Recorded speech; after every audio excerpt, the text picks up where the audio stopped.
திருநெல்வேலி மாநகராட்சி மேயர் வேட்பாளராக திமுகவைச் சேர்ந்த கிட்டு என்கிற ராமகிருஷ்ணன் அறிவிக்கப்பட்டிருக்கிறார். சைக்கிளில் வலம் வந்த சாமானிய தொண்டன் மாநகராட்சி மேயர் பதவிக்கு தேர்வானது எப்படி பார்க்கலாம் இந்த செய்தி தொகுப்பில்.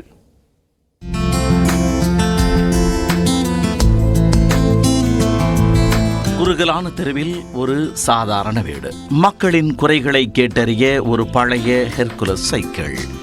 இந்த எளிமைதான் கிட்டு என்கின்ற ராமகிருஷ்ணனை மாநகராட்சி மேயர் பதவியை அலங்கரிக்க அழைத்து சென்றிருக்கிறது. திருநெல்வேலி டவுன் பகுதியில் உள்ள வேணுவனக்குமார் தெருவில் வசித்து வரும் ராமகிருஷ்ணனுக்கு காந்தீஸ்வரி என்ற மனைவியும் மகாராஜன் என்ற மகனும் உள்ளனர். 15 வயதிலேயே திராவிட முன்னேற்றக் கழகத்தின் கொள்கையால் ஈர்க்கப்பட்ட இவர் கடந்த 1980ஆம் ஆண்டில் கட்சியில் தன்னை இணைத்துக் கொண்டார். 6ஆம் வகுப்பு வரை மட்டுமே படித்துள்ள இவர் 1984ஆம் ஆண்டில் நெல்லை நகராட்சி 16வது வார்டு துணை செயலாளராகவும் 1987ஆம் ஆண்டில் முதலாக நகராட்சி திமுக வட்டச் செயலாளராகவும் பதவி வகித்தவர். திருநெல்வேலி மாநகராட்சியாக தரம் உயர்த்தப்பட்ட பிறகு 10 ஆண்டுகளுக்கு மேலாக 52வது வார்டு கழக செயலாளராக பணியாற்றியுள்ளார்.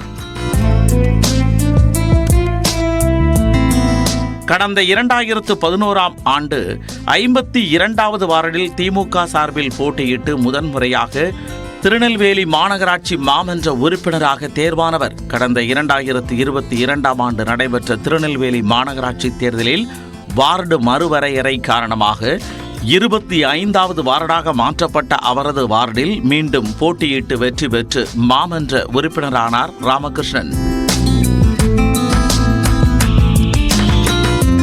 வட்டக்கழக செயலாளர், இருமுறை மாமன்ற உறுப்பினர் என பதவி வகித்தாலும் 35 ஆண்டுகளுக்கு முன்னர் வாங்கிய ஹெர்குலஸ் சைக்கிளில் சென்றே வார்டு மக்களின் குறைகளை கேட்டு வந்துள்ளார் கிட்டு.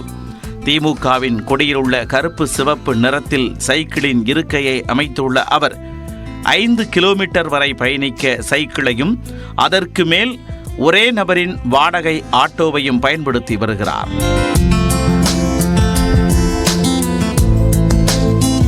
எளிதில் அணுகக்கூடிய சாதாரண நபராக இருக்கும் ராமகிருஷ்ணன் நெல்லை மாநகராட்சி மேயராகவிருப்பது தங்கள் பகுதிக்கு கிடைத்த சிறப்பாக கருதுவதாக தெரிவிக்கின்றனர் அப்பகுதி மக்கள்.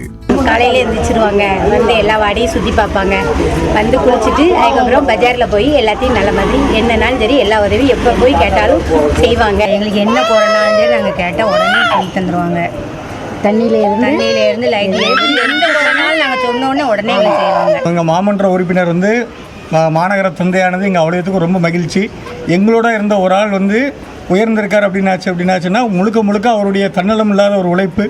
நெல்லை மாநகராட்சியில் திமுகவிற்கு அறுதி பெரும்பான்மை இருப்பதால் ராமகிருஷ்ணன் மேயராவது உறுதியாகியுள்ளது. பல ஆண்டுகள் வட்டக்கழக செயலாளர், 7 ஆண்டுகள் மாமன்ற உறுப்பினராக இருந்தும் சைக்கிளிலேயே பயணித்த ராமகிருஷ்ணன் மேயராக முறைப்படி பதவியேற்றதும் தமிழ்நாடு அரசு சின்னம் பொறித்த திருநெல்வேலி மாநகராட்சியின் இனோவா காரில் பயணிக்க இருக்கிறார்.